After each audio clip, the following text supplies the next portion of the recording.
Have you ever walked into a coin shop and thought to yourself, am I about to get ripped off? Well, today we are going to be talking with a coin shop owner who is going to give us some tips on how to make sure your coin dealer is being honest with you and what you can do to avoid being ripped off, especially if you don't know exactly what you have. Today we are going to be joined by Josh from Minot Coin and Bullion. Let's get him on and see what he has to say. My channel is sponsored by sdbullion.com. New customers can get their first order of gold or silver at spot by going to sdbullion.com/new. So Josh, one of the questions I get asked on my channel quite often is, how do you know that the coin shop is being honest with you? In fact, I got an email just the other day from a viewer of mine who inherited a collection of silver and coins, and he wants to take it into a coin shop, but he's afraid that they'll find that gem in the rough, but won't tell him about it and will just buy it as silver. What is something that someone in that situation can do to prevent that from happening to them? Well, and I know this is difficult for a lot of people, but I would first tell that individual to invest in their own education and try to learn about what they have. Now, that's easier said than done because there's a lot of information out there on the internet that's not entirely accurate. I see it every day in my shop, somebody calling me, telling me they have a rare bicentennial quarter or, something silly like that. So, granted, not all the information is accurate out there, but I would, first of all, get organized, I guess. Get an inventory of what you have, even if you don't know what the stuff is called, trade name, whether it be a Morgan dollar or a Buffalo nickel. Maybe sort your different items into like coins. That not only gives you a visual on what you have, but it helps the coin dealer that's going to be going through your stuff as well. Nothing is worse than when somebody comes in with a bucket full of coins and they dump it out on the glass. And you got to spend extra time to organize it. So if you could at least do that part, that's a start. Once you do that, you can start doing your own research on your different types of coins. Trying to get an idea, maybe what is the rare date in Buffalo nickels or Morgan dollars. That'll at least give you an idea. I won't get too tied down to prices you find online because prices are all over the place, quite literally. I've had people believing they have a $500 coin when it's worth face value. So there's just a lot of poor information out there, but that gives you a start, and that not only helps you understand what you have, but it'll help the dealer when they go through your stuff with you being more organized. Having said that, do some research on the dealer you're bringing it to. You can check online reviews. You can ask friends and family members. Word of mouth, both good and bad reputation travels quickly through word of mouth. So asking other people, hey, I have this coin collection, who do you recommend I go to? That'll be a big help. A lot of times friends and family, of course, will be perfectly honest with you. If they've heard something bad about that particular dealer, I'm sure they'll tell you. And likewise, if they hear something good, they'll tell you as well. So, do your own research on the dealer itself before you bring it in. That's definitely good advice. And I'll tell you what I told him, and I want to bring up something else as well. What I told him, I said the long route would be to sort it all out, go through it, and then find any coins that have a lower mintage than the average. So, for example, if you're looking through a handful of wheat pennies, and most of them have minages in the tens or hundreds of millions, but you find one with a mintage in the low 1 or 2 million or even the hundreds of thousands, put that one aside. Definitely want to get that looked at. You can also get a red book, and while the red book values are not legitimate values, they are definitely way on the high end of retail, and I think you'll agree with me on that. Yes. At least it gives you an idea. So if you see a bunch of coins and in the red book they all say 50 cents, but you have this one that says $100, well, even though it may not be worth $100, it's still probably worth more than the other ones, and so you should get that one looked at as well. And then one other thing I told them to do is, if you have the opportunity, and I know not everyone has this because, there's some places where coin shops are few and far between, but in some areas of the country, and I know this from doing my coin shop calls, there are coin shops, there's a lot of coin shops in one area. Where I live in particular, there's, within 30 minutes, I can go to like 3 or 4. So if you have the ability to take it to multiple coin shops and to let them know that's what you're doing, because maybe I'm wrong here. You can tell me from a coin shop owner's perspective, but wouldn't a dealer be less likely to try and pull something like that if they know you're going to take it somewhere else, and they don't want the other shop to know that you're being shady, so they're going to be less likely to do it, so you don't tell that other shop? Am I wrong about that? Well, probably not. I mean, I in particular, my reputation means everything to me, so Yeah. I hold that high and dear on my list of things. So I'm going to be, flat out honest with the people, and here's what I can pay, here's why, kind of thing. Well, But having said that, no, for the I get what you're record, saying. I know, but for the record, I Yeah, just want to interject here. I know you'll be honest, guys. The reason I have Josh in this channel all the time is because I know he is an honest dealer. I wouldn't worry about it with you. But I'm just saying, let's say you have a shady dealer, they would be less likely to be shady if they knew you were going to go to another coin shop, and the other coin shop can be like, oh, this is worth something, and then you find out that the other shop paid them nothing. You know what I mean? That's what I'm trying to get at. Yeah. And probably, yeah, I 100% agree with you, because I've been the second or third stop for people before. So I mean, I've had that situation come up where people say, oh yeah, I brought it to so and so and so and so, and this is what they offered. What can you give me?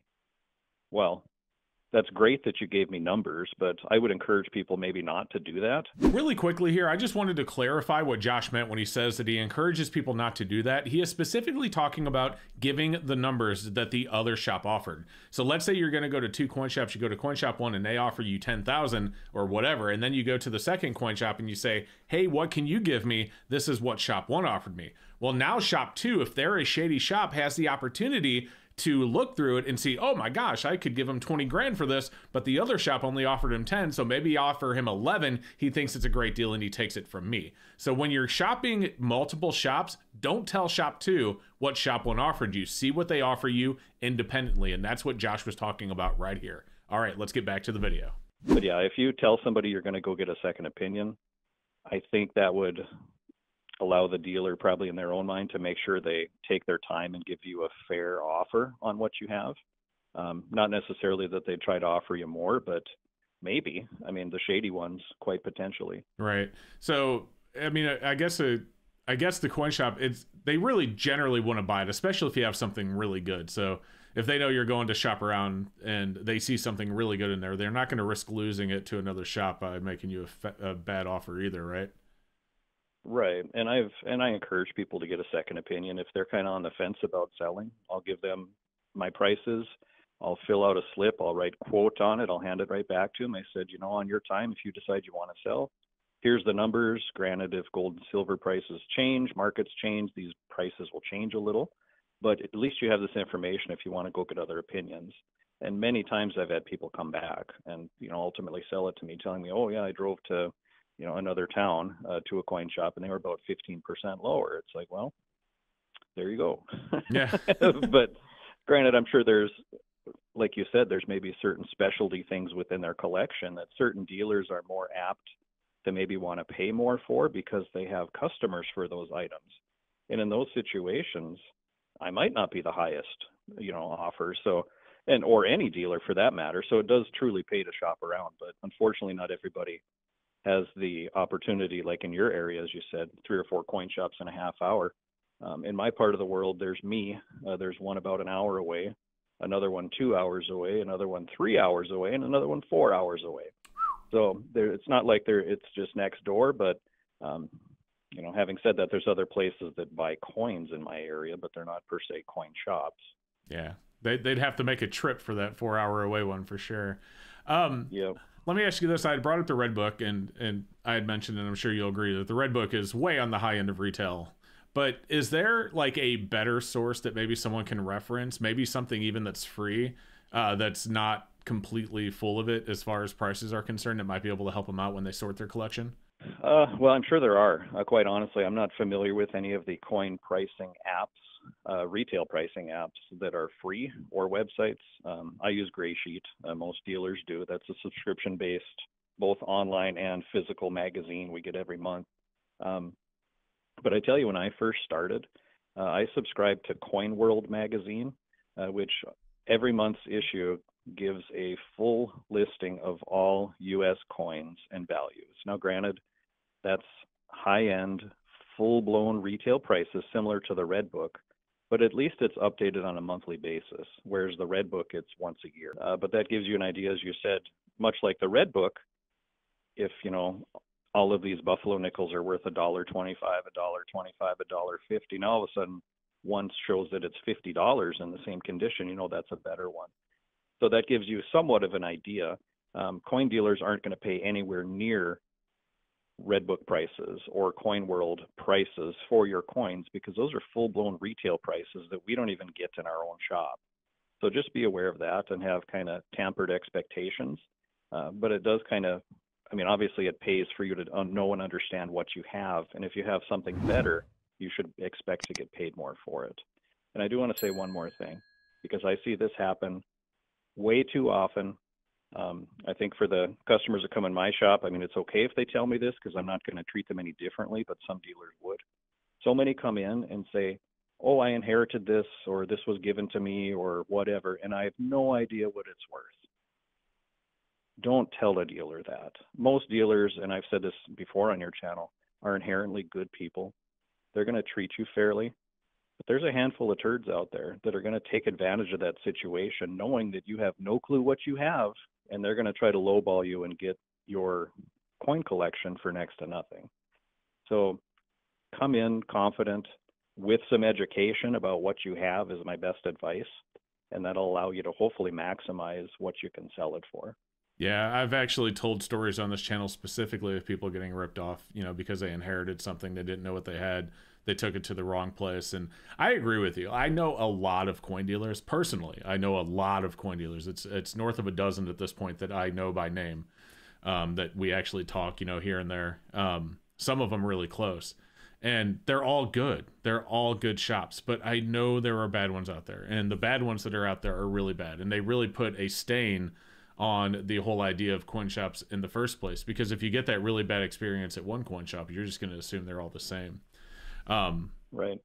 I had one lady who, this came from a friend of mine. He told me the story, so it's not firsthand, but I believe him. He's a good guy, and I don't think he would make it up. But he told me a story about a lady who had a bucket of 90% that one of the gold buying places bought from her for face value by telling her they were just regular quarters and dimes, and they offered to count them up for her so she wouldn't have to carry the heavy bucket around.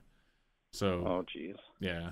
And this is back. Awful. Yeah, this is back in 2011, 2012, by the way, that he told me the story. So, ooh, it's at the high. Yeah, high exactly. prices. Yeah. So again, it's not firsthand knowledge, but this is a guy I trust. I believe the story, and it's just, I maybe he should have said something. You know, the whole coin shop etiquette of, you know, not interfering with transactions between a customer and a coin shop owner. But I don't know. Maybe, would you agree? Maybe there are certain situations where someone should just speak up. I mean, what do you think? I think so. Gosh, you know, it's difficult because obviously I have a shop, and if I was a customer witnessing that in another dealer's shop, I would have a hard time not saying something.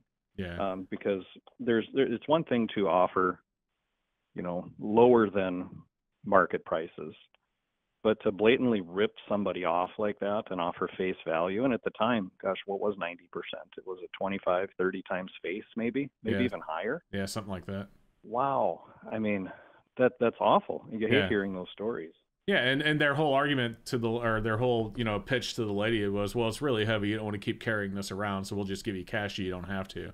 I mean, you know, hook, line, and sinker. I mean, maybe he should have spoken up. And I think if I were there, I definitely would have. And he's actually told me before that if he could go back, he would. But, you know, I guess at the time it was, I don't know. Rough story to share. I know people probably get mad in the comments again on this one, but you know, I do want to circle back to a couple of things you had brought up though. When you said the Redbook and the Coin World thing is more up to date, a valid point to that is you will be able to buy the 2025 Redbook like August or September of this year. Every single year they come out way before the New Year's even up. So if you have like a 2024 Redbook that came out in 2023, like it's already out of date, right? Yeah, by the time it hits your hands, it's out of date. Yeah, exactly. Yep. And then there is another one. So Gray Sheet also puts out the Coin Price Guide, the CPG, which people can buy individual issues of online as well. Same idea. It's going to be the high-end retail price. You've seen those, right?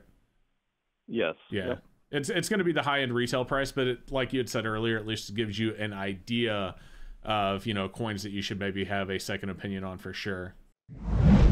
So earlier you had said to do online reviews for reputable coin shops. What would you do if you don't have a coin shop anywhere near you? Like, let's say the only coin shop near you is an hour and that's your only choice because the one after that's like 4 hours away.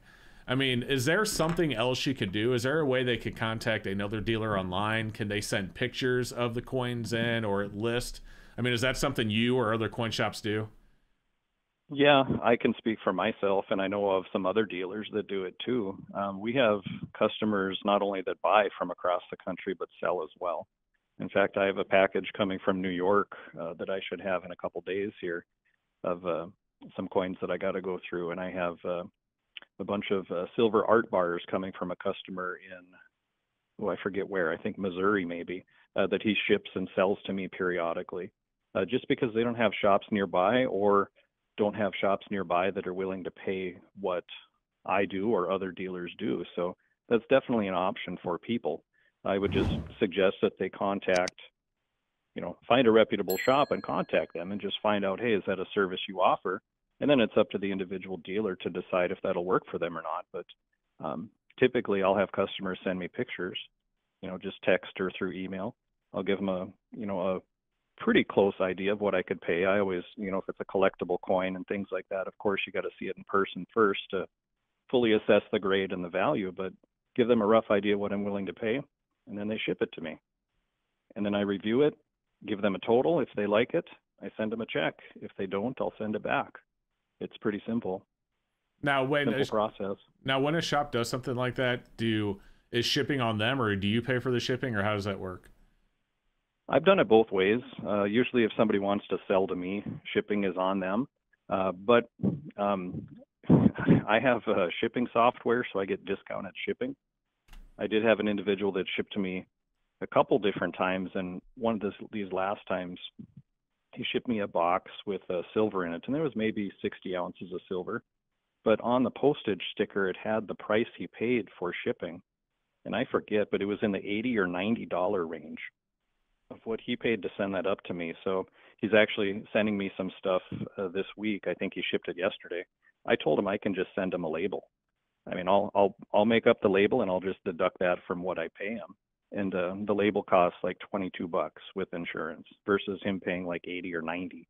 So I saved him like $60 just by doing my own, flat rate label that he has to just print and slap on the box. So once again, it's up to each individual dealer, but I've done it both ways.